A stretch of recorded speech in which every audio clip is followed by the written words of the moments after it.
கடந்த வீடியோவில் நாம் 7 குத்து விளக்குகளை குறித்து பார்த்தோம். அந்த 7 குத்து விளக்குகளும் 7 சபைகள் என்று சொல்லி பார்த்தோம். அந்த 7 சபைகள் அந்த காலகட்டத்தில் ஆசியா கண்டத்தில் இருந்ததான சபை.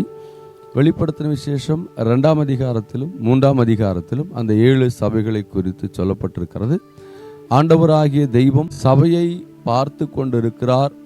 அவர்களுடைய குறைவுகளையும் நிறைவுகளையும் கர்த்தர் ஒவ்வொரு நாளும் கவனிக்கிறார் என்பதை இந்த அதிகாரத்திலிருந்து, இந்த வசனத்திலிருந்து நாம் புரிந்து கொள்ள முடியும். இன்னைக்கு நாம் அதே பகுதியில் தான் நாம் பார்க்க போகிறோம். 7 நட்சத்திரங்கள் என்று சொன்னால் என்ன? 7 குத்து விளக்குகள் என்று சொன்னால் 7 சபை. 7 நட்சத்திரங்கள் என்று சொல்லும்போது இந்த 7 நட்சத்திரங்கள் சபையின் தூதன் என்று சொல்லப்பட்டிருக்கிறது. வெளிப்படுத்தின விசேஷம் 1ஆவது அதிகாரம் 20வது வசனத்தை நீங்கள் வாசித்து பார்க்கும்போது, என் வலது கரத்தில் நீ கண்ட 7 நட்சத்திரங்களின் இரகசியத்தையும் 7 பொன் குத்து விளக்குகளின் இரகசியத்தையும் எழுது. அந்த 7 நட்சத்திரங்களும் 7 சபைகளின் தூதர்களாம். நீ கண்ட 7 குத்து விளக்குகளும் 7 சபைகளாம் 7 சபைகளாம் என்று சொல்லப்பட்டிருக்கிறது. இந்த வசனத்தின் அடிப்படையில் இங்கு 7 தூதர்கள் என்று சொல்லப்பட்டிருக்கிறது. தூதர்கள் என்று சொல்லும்போது நாம் உண்மையிலேயே நாம் நினைக்கிற ஏஞ்சல் என்கிறதான தூதன் அல்ல. இந்த இடத்துல சொல்லப்பட்டிருக்கிற தூதன் என்று சொல்லுவது சபையின் போதகரை இல்லைனா சபையின் ஊழியரை குறிக்கிறது. மார்க் எழுதின சுவிசேஷம் 1ஆம் அதிகாரம் 2வது வசனத்தை நீங்கள் வாசித்து பார்க்கும்போது, இதோ நான் என் தூதனை உமக்கு முன்பாக அனுப்புகிறேன், அவன் உமக்கு முன்பாக போய் உமக்கு ஒரு வழியை ஆயத்த பண்ணுவான் என்றும், இது யாரை குறித்து எழுதப்பட்டிருக்கிறது என்பது உங்களுக்கு நல்லாவே தெரியும். இது யோவான் ஸ்நானகனை குறித்து சொல்லப்பட்டிருக்கிறது. யோவான் ஸ்நானகன் இயேசு கிறிஸ்துவுக்கு வழியை ஆயத்தப்படுத்த வந்த தூதன், அதாவது தேவனுடைய ஊழியன் என்று சொல்லி இந்த வசனம் மிகவும் தெளிவாக சொல்லுகிறது. இதை நீங்கள் இன்னும் சற்று புரிந்து கொள்ளும்படியாக லூக்கா எழுதின சுவிசேஷம் 7ஆம் அதிகாரம் 24வது வசனத்தை வாசித்து பார்க்கும்போது, யோவானுடைய தூதர்கள் போன பின்பு அவர் யோவானை குறித்து ஜனங்களுக்கு சொன்னது என்னவென்றால் என்று சொல்லப்பட்டிருக்கிறது.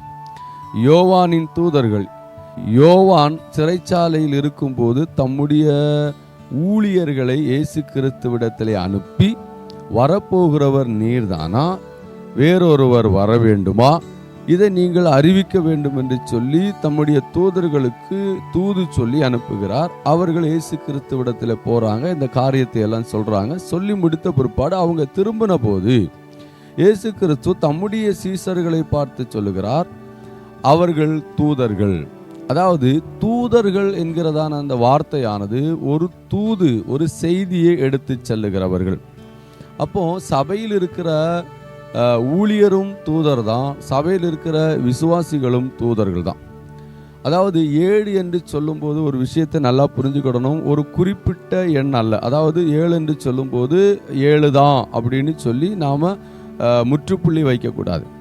7 என்று சொல்லும்போது பூர்ணத்துவத்தை குறிக்கிறது. வேதாகமத்தில் 7 என்பது பூரணமாக கருதப்படுகிறது. அந்த காலகட்டத்தில் இருந்ததான 7 சபை மாத்திரம் அல்ல, உலகமெங்கும் இருக்கிற எல்லா சபைகளையும் அது குறிக்கிறது, எல்லா ஊழியர்களையும் அது குறிக்கிறது, எல்லா விசுவாசிகளையும் அது குறிக்கிறது. நீங்கள் தேவனுடைய தூதர்கள், நான் தேவனுடைய தூதன். இன்னைக்கு காலையில் கர்த்தருடைய வார்த்தையை நான் உங்களிடத்தில் சொல்லும்போது நான் தேவனுடைய தூதனாக இருக்கிறேன்.